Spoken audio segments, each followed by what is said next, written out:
good morning. How are you? It's Friday. It's April 17th. I had 2 phone calls yesterday with 2 different clients, and it was their weekly phone call, and they're both on vacation. One of them is doing like a Thelma and Louise thing with her girlfriend. They drove down to Florida, and she is, I'm so blown away by how cool she is. She's just a free spirit. I love her to death. She knows who she is. And she's staying on plan. I have no doubt that she is going to come home and she's going to be like 2 pounds lighter. I really do. I mean, if she's not, that's fine.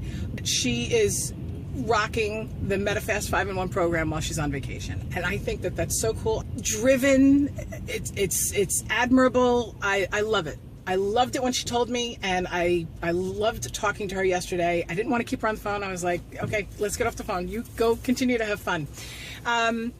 And then I have another client who is sort of on vacation. She's chaperoning a class trips kind of thing. And she's feeling like she might waver a little bit.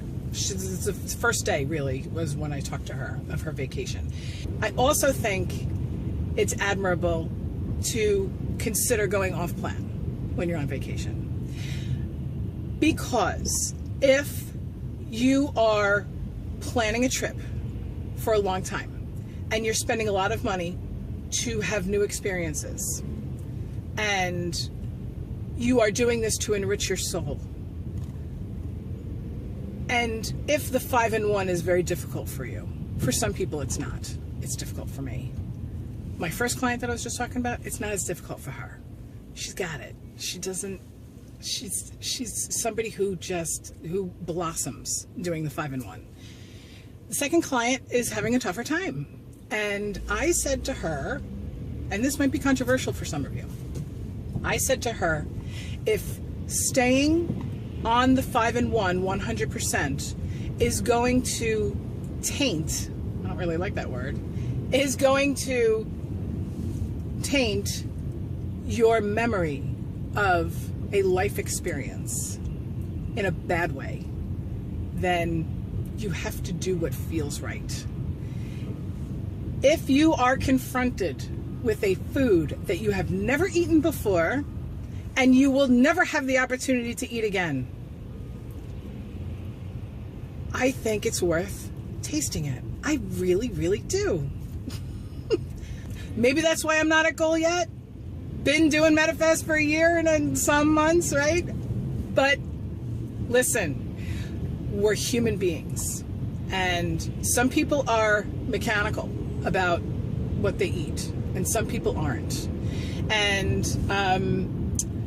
I think that, you know, there's a lot more deep-rooted stuff that happens when people decide to go off plan. I'm not a therapist. I'm not a trained counselor in any way, but I have counseled people with huge eating disorders. I don't claim to cure them. I don't have any kind of degrees. But I really think that we have to consider the big picture. And the big picture is, when you get to goal, and I don't say if, I say when we get to goal, we are going to want food that isn't on the MetaFast 5-in-1 plan. Because you want it now, don't you? I mean, you want it now, you're just not eating it now, hopefully. But there's a reason why it's called goal, right? There's a reason why it's called goal, so that we can say, okay, we made it. But what happens when you make it? You're gonna still do the 5-in-1? No, you're gonna eat foods outside of that. So is it really so wrong to occasionally taste food that isn't on the 5-in-1? Well, this is where I get a little bit hokey, and I say, stop, challenge, and choose. I used to think that was so Kool-Aid-ish, you know? But I have a little thing that says stop, challenge, and choose on my fridge. I do. In fact, I need to make a new one because it's become part of the background. Now I don't see it anymore. You know, when you see something every day, you don't see it anymore, kind of thing. I'll just make it bigger or smaller, or put it in a different spot.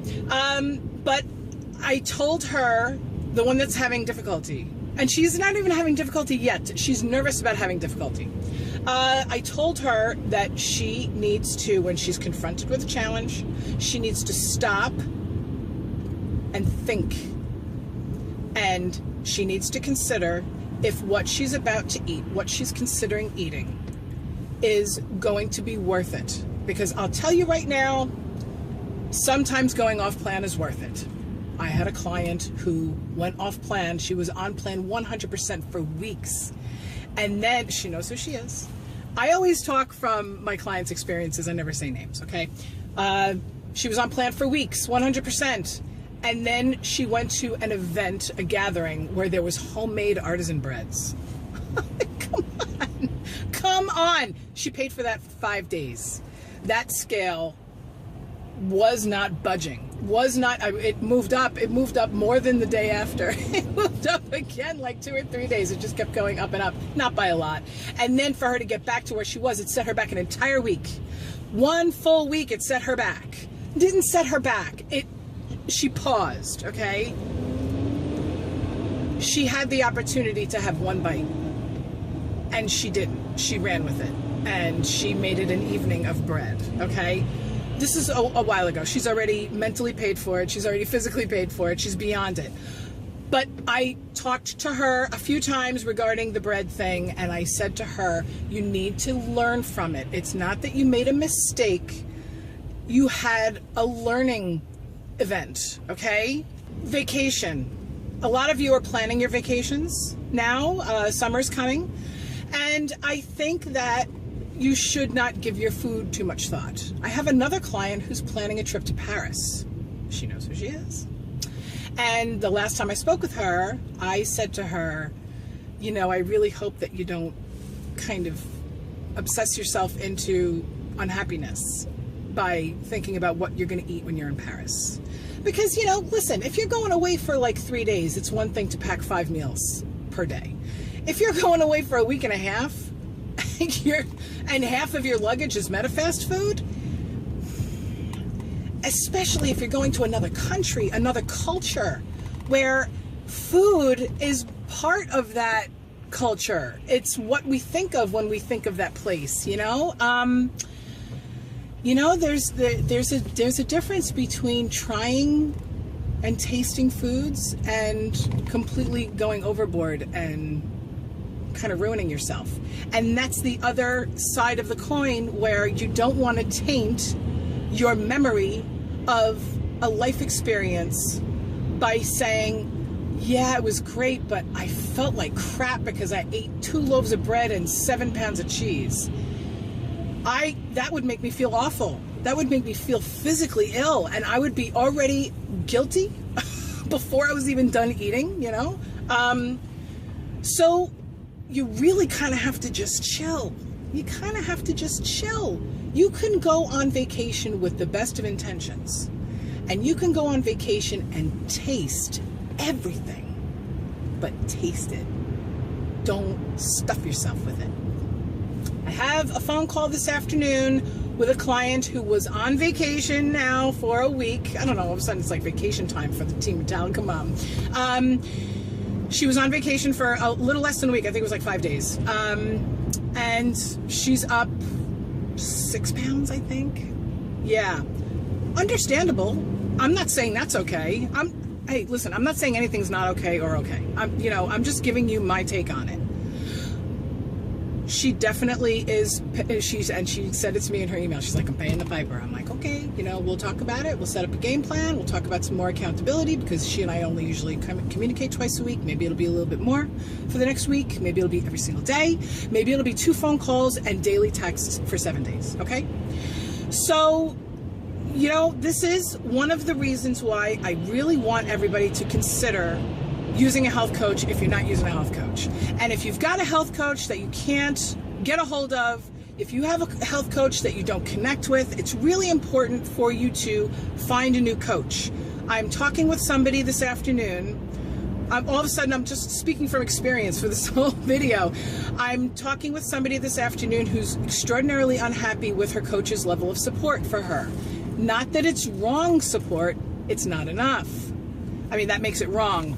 But she needs she needs a diet buddy. And that's what I am. You guys all know that I'm doing this. I'm doing this right along with you. And with almost every single conversation I have with all of my clients, I ask them about them, and then I give them a little bit about me, just because I want them to know that the struggle is real, man. The struggle is real. There's a lot of coaches out there that aren't at goal. And if you judge me for not being at goal, you can go to hell, because I don't care. I'm doing what feels right for me. And you know what? I'll be honest with you right now, not being a goal is really okay for me. I'm still rocking it. I'm still doing it. I am at the weight that I was before my surgery. How many people get hip replacement surgery and they don't gain weight from it? I mean, I gained temporary weight and I did some comfort eating, and I told my coach yesterday, I'm really happy that I did that. I'm really happy that I had something that made me feel like a normal person for, I don't know, 20 minutes that I was eating it. And then I had the MetaFast 5-in-1 program in my back pocket. And I just woke up and said, okay, comfort eating is over. Let's go back to 800 calories a day. And the thing works, man. It works. It works if you use it. If you don't use it, if you buy the food, you're not going to get skinny. You have to use the food, okay? This was a rant. Wow. Okay. Friday. This is my Friday, April 17th, 2015 vlog. My name is Andrea. I am a certified Take Shape for Life health coach. If you wanted to talk to me about anything, you can. All you have to do is message me. Go on Facebook /MetallicaMom. That's me. I am here for you. I'll talk to you guys later. Have a fantastic weekend.